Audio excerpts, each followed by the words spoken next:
లోకాన్ని ఎక్కువగా ప్రేమిస్తే లోకము చీకటి. లోకాన్ని ప్రేమించడం వలన ఈ శరీరం చీకటిలో బంధించబడింది. ఎప్పుడైతే శరీర ఇష్ట ప్రకారంగా నువ్వు జీవిస్తావో ఆత్మ ఆ శరీరంలో బందీ అయి చీకటిలో బంధించబడుతుంది. అర్థమవుతుందా? నీ శరీరం చెప్పినట్టు నువ్వు వినుకుంటూ వెళుతావుంటే ఈ ఆత్మ అనేది శరీరంలోనే బంధించబడుతూ ఉంటుంది. శరీరం ఎక్కడ బంధించబడుతుంది అంటే చీకటిలో బంధించబడుతుంది. జాగ్రత్తగా గమనించండి. ఇప్పుడు నువ్వు ఉంటున్నావు, అయ్యా నా శరీరం మాత్రం చీకటిని ప్రేమిస్తుంది, లోకాన్ని ప్రేమిస్తుంది, లోకంలోకి వెళ్ళమని చెప్తుంది, కానీ నా ఆత్మ మాత్రము అలా చెప్పడం లేదు, దేవుని వద్దకు వెళ్ళాలని కోరుకుంటున్నాను అని ఆత్మ అంటుంది. జాగ్రత్తగా గమనించండి. అలా అనుకుంటున్నటువంటి నీవు ఆ చీకటి శరీరము నుండి బయటపడి పరలోక రాజ్యంలో దేవుని వద్ద ఉండాలంటే నువ్వు చేయాల్సిన పని ఏమిటో తెలుసా? ఎప్పుడు నీ తప్పులు ఒప్పుకుంటూ ఉండాలి. హల్లెలూయా, దేవునికి మహిమ కలుగునుగాక. దైవజనుడి వద్ద నీ తప్పులు ఒప్పుకుంటూ ఉండాలి. ఎవరైతే నేను తప్పు చేశాను అని ఒప్పుకుంటూ ఉంటారో, ఒప్పుకుంటున్నటువంటి వారు శరీరం ఏమంటుందో, లేదు నేను తప్పు చేయలేదు అంటుంది, కానీ ఆత్మ ఏమనాలి? తప్పు చేశాను అనాలి. అర్థమవుతుందా? ఆత్మ ఏమనాలి? తప్పు చేశాను అనాలి. శరీరం ఏమంటుంది? తప్పు చేయలేదు అంటుంది. ఈ రెండింటి పోరాటంలో ఆత్మ మాత్రం అవ్వయ్యా నువ్వు చెప్పినట్టుగా నేను తప్పు చేశాను, తప్పు చేసినట్టుగానే ఉన్నాను అని అనుకొని ఈ ఆత్మ ఎప్పుడైతే శరీరానికి వ్యతిరేకంగా ఉంటుందో ఈ శరీరానికి ఆత్మకు వైరం ఏర్పడుతుంది అంట. వైరం ఏర్పడినప్పుడు ఈ శరీరము ఆత్మని వదిలిపెట్టేస్తుంది. ఇప్పుడు ఈ ఆత్మకు శరీరానికి వైరం ఎప్పుడైతే ఏర్పడిందో జాగ్రత్తగా గమనించండి. ఈ శరీరం చనిపోయిన తర్వాత ఆత్మ చనిపోయిన దాంట్లో ఉంటుందా? బందీ అయి ఉంటుందా? ఎందుకంటే శరీరం అంటే ఈ ఆత్మకు అసహ్యం. ఎప్పుడు ఛాన్స్ దొరికితే ఈ శరీరాన్ని వదిలిపెట్టి వెళ్దామా, ఎప్పుడు ఛాన్స్ దొరికితే ఈ శరీరాన్ని వదిలిపెట్టి వెళ్దామా అని చూస్తుంది. ఎందుకు? శరీరం యొక్క క్రియలు నచ్చట్లేదు కాబట్టి.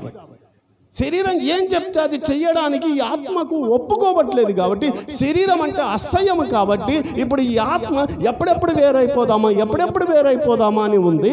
ఎప్పుడైతే ఈ శరీరం చనిపోయిందో అప్పుడు ఆత్మకు చాలా రిలీఫ్ కలుగుతుంది. దేవునికి మహిమ కలుగునుగాక. ఆ శరీరాన్ని వదిలిపెట్టిన ఆత్మ ఇప్పుడు పరిశుద్ధాత్మతో కలిసి పరలోక రాజ్యానికి వెళుతుంది. దేవునికి మహిమ కలుగునుగాక. అందుకే ఒక మాట అంటాడు, ఆత్మ లేని వారు నా వారు కాదు. నువ్వు దేవుని ఆత్మతో నీ ఆత్మని కలుపుతూ ఎప్పుడైతే ఉండగలుగుతావో అప్పుడు శరీరముతో నీకు వైరం ఏర్పడుతుంది. శరీరము చనిపోతే ఆ శరీరములో నుండి ఈజీగా బయటపడగలుగుతావు. ఈ రహస్యం తెలియక చాలా మంది మనుషులు శరీర కోరికలతో ఉంటున్నారు. శరీర క్రియలు, శరీరం ఏం చెప్తుందో, శరీరం ఏం చేస్తుందో తెలుసా? కాలు చాపుకొని పండుకో ఉంటుంది. అర్థమవుతుందా? మందిరం పేరు చెప్పే లోపల కళ్ళు తిరుగుతాయి. మందిరం పేరు చెప్పే లోపల ఎండ కనపడుతుంది. మందిరం పేరు చెప్పే లోపల వాంతులు వచ్చేస్తుంది. మందిరం పేరు చెప్పే లోపల అర్థమవుతుందా? పెళ్లి గుర్తుకు వస్తుంది. మందిరం పేరు చెప్పే లోపల పేరంటాల గుర్తుకొస్తాయి. అర్థం? బంధువులు గుర్తుకొస్తారు, అన్నదమ్ములు గుర్తుకొస్తారు, అక్క చెల్లెలు గుర్తుకొస్తారు. మందిరపు పేరు చెప్తే అర్థమవుతుందా? ఇలాగ ఉన్నప్పుడు ఆ శరీరం ఇష్టం వచ్చినట్టుగా వెళితే ఈ ఆత్మ మాత్రం శరీరంలో బందీ అయిపోయి. అదే కనుక ఆత్మ శరీరంతో వైరం అంటే, ఇదిగో ఏ పెళ్లి ఉన్నా, ఏ ఎండ ఉన్నా, ఏ స్థితి ఉన్నా, ప్రాణం పైనా సరే నేను మాత్రం వెళుతాను అని ఆత్మ దేవుణ్ణి ప్రేమించి ఆత్మ పరిశుద్ధాత్మను అంగీకరించగలిగే ఆత్మ దేవుని మందిరంలో ఉంటుంది. దేవునికి మహిమ కలుగునుగాక. హల్లెలూయా. ఇదిగో ఆత్మ ఎప్పుడు మందిరంలో దేవుని ఆత్మతో కలవాలని చూస్తుంది.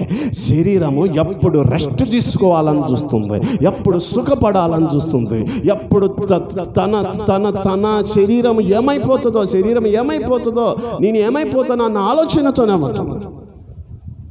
కాబట్టి అలా ఉంటున్నటువంటి ఆలోచనను బట్టి చెప్తున్నటువంటి మాట. దేవునికి మహిమ కలుగునుగాక. హల్లెలూయా. అర్థమవుతుందా? కాబట్టి ఇలాంటి క్రియలను బట్టి నీ ఆత్మని ఎక్కడ పెట్టడానికి ఇష్టపడుతున్నావు? నీ ఆత్మని ఎక్కడ పెట్టడానికి ఇష్టపడుతున్నావు? దేవుని యొక్క ఆత్మతో